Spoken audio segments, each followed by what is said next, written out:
జ్ఞాపకం చేసుకుందాం. మొదటిగా ఆదికాండము 1వ అధ్యాయం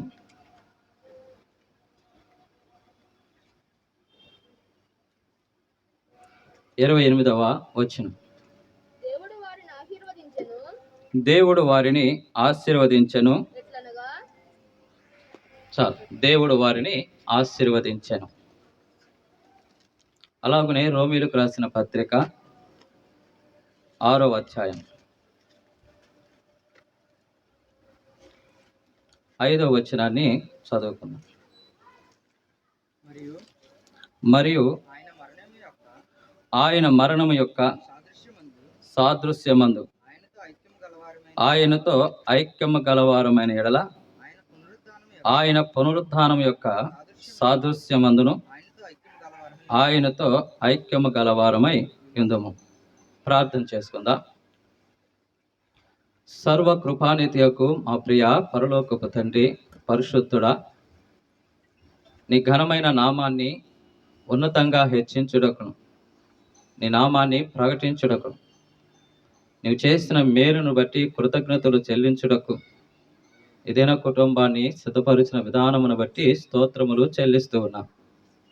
ఇది సంతోషమందును సంగముగా మేమును చేరి నిన్ను మహిమపరచుటూ మాకు ఇచ్చిన భాగ్యాన్ని బట్టి వందనాలు. నీ వాక్యము చదువుకొని ఉండగా మాతో మాట్లాడమని, మా హృదయాల్లో నీ వాక్యం నిలిపి నిన్ను మహిమపరచుట్లో మమ్మను కూడా సిద్ధపరచమని, నీ చిత్తములో నీ ఏర్పాట్లు మమ్మల్ని నడిపించమని యేసయ్య ఘనమైన శ్రేష్టమైన నామంలో ప్రార్థన చేసి అప్పగించుకొని వేడుకొంచున్నాము పరమ తండ్రి, ఆమేన్. క్రీస్తునందు ప్రియులారా, దేవుని లేఖనంలో చదివిన భాగంలో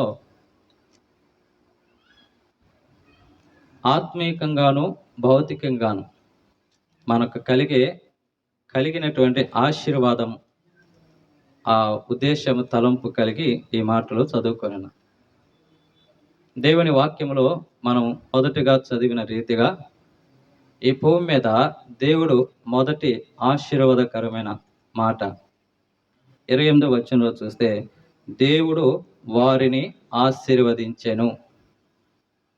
ఈ లోకంలో ఆశీర్వాదం ఒక్కరి ద్వారా లేదు, ఇరువురి ద్వారా ఆశీర్వాదం అనే విషయాన్ని లేఖనంలో చూస్తూ ఉన్నాం. ఇది దేవుని యొక్క ఏర్పాటు. ఇరువురుగా జత చేసి వారిని దేవుడు ఆశీర్వదించాడు.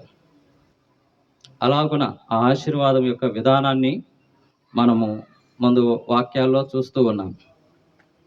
అదేమంటే, మీరు ఫలించి అభివృద్ధి పొంది విస్తరించి భూమిని నిండించి దాన్ని లోపరుచుకొనుడి అని. ఈ ఏర్పాట్లో భార్య భర్తగా మనము లేఖనాల్లో చూస్తాం. భార్య భర్త వారిని దేవుడు ఏం చేశాడు? ఆశీర్వదించాడు. ఇది భౌతికంగా ఉండే గొప్ప ఆశీర్వాదకరమైన విషయాలు. ఆత్మీయంగా ఆశీర్వాదం అనే విషయంలో చూసినట్లయితే మనము రోమా పత్రికలో వాక్యం చదువుకున్నాం. యేసు ప్రభు యొక్క మరణంలోనూ పునరుత్థానంలోనూ ఐక్యత కలిగి ఉండే గొప్ప ఆశీర్వాదం. ఈ మాటలు ధ్యానిస్తూ ఉన్నప్పుడు ఇది చాలా విశేషము. ఈరోజు కూడా ఈ వాక్యంని ధ్యానం చేస్తూ ఉన్నాం. ప్రభు యొక్క మరణము పునరుత్థానములో ఐక్యత కలిగి ఉండటమే ఆత్మీయతలో గొప్ప ఆశీర్వాదం. ఈ మాటని ఇలాగ మీ ఎదుట చెప్పాలని ఆశపడుతూ ఉన్నా. ఈ లోకానికి, సర్వలోకానికి రక్షకుడుగా మన ప్రభు అయిన యేసు క్రీస్తు వారు ఈ లోకానికి వచ్చాడు. ఆయన ఈ లోకానికి ఎలా వచ్చాడు? శరీరధారిగా వచ్చాడు. ఇలా చెప్పుకుందాం. మీ ఎదుట నేను నిలబడి ఉన్నాను. ఇలాగున శరీరధారిగా ప్రభు వచ్చాడు. అయితే ఇందులో 2 విషయాలు ఉన్నాయి. లేఖనంలో చదువుకుంటున్నాం. అదేమంటే, ప్రభు యొక్క శరీరం, ఇక్కడ నుంచి ఉన్నటువంటి ఈ శరీరం అంతటిని కూడా పరిశుద్ధ గ్రంథం ఏమని తెలియచేస్తుందంటే దేవుని సంఘము అని. ప్రభు యొక్క ఈ శరీరాన్ని ఏమని పిలువబడింది? దేవుని సంఘం. ఈ సంఘానికి శిరస్సు క్రీస్తు, ఈ తల క్రీస్తు అయి ఉన్నాడు, ఈ శరీరము సంఘమై ఉన్నది. ఇలా క్రీస్తులో ఐక్యత ఎవరు కలిగి ఉంటారో వారు ఆత్మీయంగా ఆశీర్వదించబడతారు. ఈనాడున్న సమస్యలు ఏమిటంటే, మేము క్రీస్తుతో ఐక్యత కలిగి ఉన్నాం అని చెప్పుకుంటున్నాం. మనం ఎవరితో ఐక్యత ఉన్నాం? క్రీస్తుతో ఐక్యత ఉన్నాం. నా దేవునితో నేను సహవాసం చేస్తాను, నేను నా దేవుడు గదిలో సహవాసం చేస్తాను. ఈ విధమైనటువంటి భక్తి జీవితాలు నేడు చూస్తున్నాం. కానీ వాక్యం చెబుతుంది, క్రీస్తుతో సహవాసం ఉన్న ప్రతి వ్యక్తి, ఆ మాట్లాడే ప్రతి వ్యక్తికి, క్రీస్తుతో ఐక్యత ఉన్న అని చెప్పే ప్రతి వ్యక్తికి ఖచ్చితంగా సంఘముతో ఏముండాలి? ఐక్యత ఉండాలి. సంఘము లేకుండా క్రీస్తు లేడు. నేను క్రీస్తుతో ఉన్నాను అనుకుంటే నువ్వు ఖచ్చితంగా సంఘముతో ఏముండాలి? ఐక్యత ఉండాలి. సంఘము ఐక్యతను లేకుండా క్రీస్తుతో ఎన్నడూ ఐక్యత ఉండలేము. ఈనాడు మన జీవితాల్లో ఇది ఎక్కువగా కనబడుతుంది. అందును బట్టి ఆత్మీయంగా మనం ఆశీర్వదించబడలేకపోతున్నాం. మెట్టుకు వారు అనుకుంటున్నటువంటి విధిని బట్టి వారు ఏ స్థితిలో ఉన్నారంటే, సంఘము అంటే ఆయన రక్తముతో విమోచించబడిన జనులే సంఘం. అందులో అవయవాలమే, అందులో ఉన్న మనం అందరం అనుకునే నువ్వు కూడా, నేను కూడా ఆ సంఘంలో భాగమే. ఇప్పుడు నీకు సంఘంతో సహవాసం లేదు, ఐక్యత లేదంటే నిన్ను నువ్వే తృణీకరించుకునేటువంటి స్థితిలో ఉన్నావు. ఇది ఒకటి. రెండవది, నీవు శిరస్సుతో ఉన్నావును, సంఘముతో ఐక్యత లేదనుకుంటే నీవు క్రీస్తును రెండు భాగాలుగా చేస్తున్నావు. ఆయన ఏకంగా ఉన్నాడు, ఆశీర్వదిస్తున్నాడు, ఎవ్వరు వేరు చేయలేరు. కానీ నువ్వేం చేస్తున్నావు? క్రీస్తుతోనే ఉంటానంటూ సంఘానికి దూరంగా ఉంటూ, సంఘముతో ఐక్యత లేక ఉంటూ, సంఘ సహవాసానికి దూరంగా ఉంటూ దేవుడు అనుగ్రహించే ఆత్మీయ ఆశీర్వాదాన్ని పోగొట్టుకుంటున్నావు.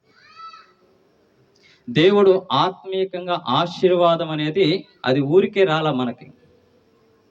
ఈ లోకంలో భౌతికమైనది ఎంత విశేషమో, దేవుడు అదృశ్యముగా అనంతుడైన దేవుడు మనకు అనుగ్రహించిన నిత్య జీవము విశేషము అంత గొప్పది. ఆ విషయానికి ఒక మాట చదువుకొని ఈ విషయాలు అర్థం చేసుకుందాం. దేవుని వాక్యంలో భౌతికంగా దేవుడు ఏర్పాటు ఇరువురుగా చేయటానికి, జతగా చేయటానికి ఉన్నటువంటి విషయాల్లో చూసినట్లయితే, ఆదికాండము 2వ అధ్యాయం 21వ వచనం. అప్పుడు దేవుడైన యెహోవా ఆదామునకు గాఢ నిద్ర కలుగు చేసి, అతడు నిద్రించినప్పుడు అతని ప్రక్కటెముకలో ఒకదానిని తీసి ఆ చోటును మాంసంతో పూడ్చివేశాను. తరువాత దేవుడైన యెహోవా తాను ఆదాము నుండి తీసిన ప్రక్కటెముకను స్త్రీనిగా నిర్మించి ఆమెను ఆదాము వద్దకు తీసుకొని వచ్చాను. అప్పుడు ఆదాము ఇట్లనెను, నా ఎముకలలో ఒక ఎముక, నా మాంసములో మాంసము, ఇది నరుల నుండి తీయబడిన గనుక నారి అనబడెను. ఈ విధంగా దేవుడు జతపరిచిన వారి పట్ల ఉన్నటువంటి ఒక వివరణ అనే విషయాన్ని చూస్తున్నాం. ఆశీర్వదించబడటానికి ఇవన్నీ దేవుడు ఏర్పరిచాడు. వారిని ఆశీర్వదించని మాటకి వివరణ, ఎలాగును వారిని జత చేశాడు, ఎలాగును వారిని ఏర్పరిచాడు, ఆశీర్వదించాడనే విషయాలు ఈ మాటలో చూసాం. ఇంతగా ఇరువురిని జత చేయటం యొక్క దేవుని విశేషం ఏంటంటే, ఆదాముకి ఏం చేశాడు? గాఢ నిద్ర కలుగు చేసి అతని ప్రక్కటెముకలో ఒక దాన్ని తీశాడు. అంటే ఆయన ప్రక్కలో ఏం చేశాడు? గాయం చేశాడు. ఇరువురిని జత చేయటానికి ఆదాముకు గాఢ నిద్ర కలుగు చేసి, ఆదాము నుంచి ఒక ప్రక్కటెముకను తీయటానికి దేవుడు గాయం చేశాడు. ఆశీర్వాదము ఊరికే రాదు, ఇంత విశేషత ఉంది అనే విషయాన్ని చెబుతున్నాను. ఈ భౌతికంగా జత చేయబడిన వారికే ఇన్ని విధాలుగా ఉంటే, ఆత్మీయంగా ఆశీర్వాదకరమైనటువంటి సంఘము పట్ల దేవుడు ఎంతగా శ్రమ పొందాడో అని చెప్పడానికి ఈ మాట చెబుతున్నాను. ప్రభు దేవుని కుమారుడుగా ఈ లోకానికి శరీరధారిగా వచ్చి తన రక్తం ఇచ్చి సంపాదించిన సంఘము ఏ విధంగా అంటే, ఆదామైతే గాఢ నిద్రలో గాయం పొందాడు, కానీ మన ప్రభు ఆయన చూస్తుండగానే ప్రక్కన ఆయన కొడాలతో కొట్టారు. ఆయన చూస్తుండగానే ఆయన కాళ్ళ చేతిలో మేకులు దిగగొట్టారు. ఆయన చూస్తుండగానే తన తలంతా ముళ్ళ కిరీటం పెట్టి ఆ ముళ్ళ కిరీటం అదిమి రక్తమంతా ఆయన చూస్తుండగా ఎంత వేదన అనుభవించాడో. భర్తకు భార్యని సిద్ధపరచడానికి ఆ వేదన లేదు, కానీ క్రీస్తు సంఘాన్ని ఏర్పరచడానికి ఎంత వేదన భరించాడు. అంత విలువైనది సంఘం. అందుకని దేవుని వాక్యంలో సంఘమును ఏర్పాటు చేయటానికి ఆయన తన ప్రక్కంతా కూడా గాయం చేసుకున్నాడు. ఆ సిలువలో ఆయన ఎంత వేదన పడ్డాడో మనము క్రమంలో చూస్తాం. ఆ గెత్సెమనే తోటలో ఆయన ప్రార్థిస్తూ ఉంటే చెమట గొప్ప రక్తపు బిందువులలో కార్చబడ్డాయి. జ్ఞానం కలిగిన వారు అంటారు, ఐబీపీ వస్తే నరాలన్నీ కూడా పగిలి ఆ రక్తం అంతా ఏమవుతుంది, చెమట వలె వస్తుంది. ఆయన అంత బాధ భరించాడు. తన రక్తం అంతా చిందించడానికి ఎంత వేదన భరించాడో ప్రభు. ఆ సంఘం అంటే నువ్వు నేనే, అంటే నీ కోసం నా కోసం ఎంతగా ప్రభు వేదన పడ్డాడో. ఆయన కొండ నుంచి దిగువకి ఈడ్చుకు వెళ్తున్నారు, ఆయన కొరడాలతో కొడుతున్నారు, ఆయన్ని బాధిస్తూ ఉన్నారు.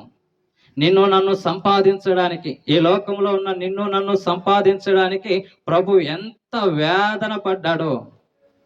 ఆత్మీయమైన ఆశీర్వాదము అది ఊరికే వచ్చేది కాదు. ప్రభు ఎంతగా బాధించబడ్డాడు. మరో విశేషము చూస్తే, ఆదాము భౌతికంగా ఆశీర్వాదకరమైన జత చేయబడిన ఆదాము విషయంలో ప్రక్కటెముకలు ఒక దానిని తీసి ఆ చోటిని మాంసంతో పూడ్చివేశాను కాబట్టి ఇక గాయం కనబడట్లేదు. అందుకనే భార్యాభర్తల విధానంలో ఇక గాయం కనబడట్లేదు. కానీ సంఘం విషయంలో అలా కాదు. ప్రభు ఆయన గాయాలు పూడ్చబడలేదు.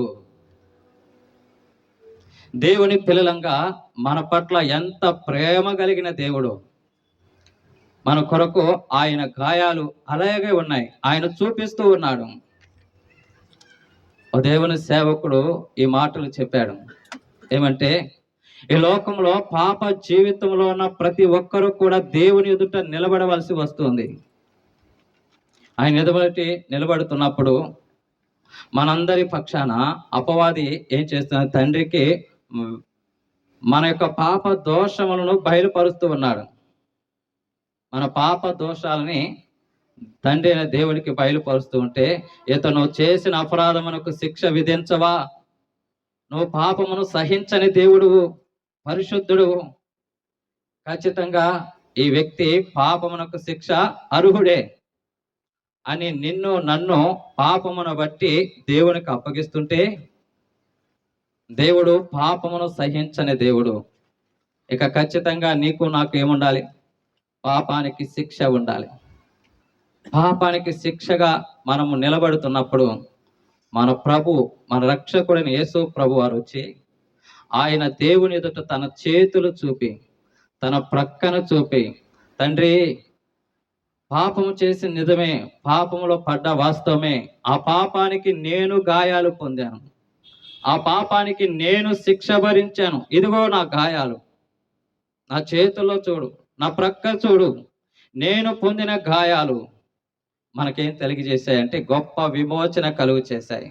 ప్రతి పాపము నుండి మనం విమోచించబడుతున్నామంటే ఆయన పొందిన గాయాలు, ఆయన చిందించిన రక్తం, అంతగా విలువైన రక్తము చేత విమోచించబడిన సంఘము, ఆ సంఘములో చేర్చబడటం గొప్ప ఆశీర్వాదం, అనంతమైన ఆశీర్వాదం, నిత్య జీవానికి వారసత్వము.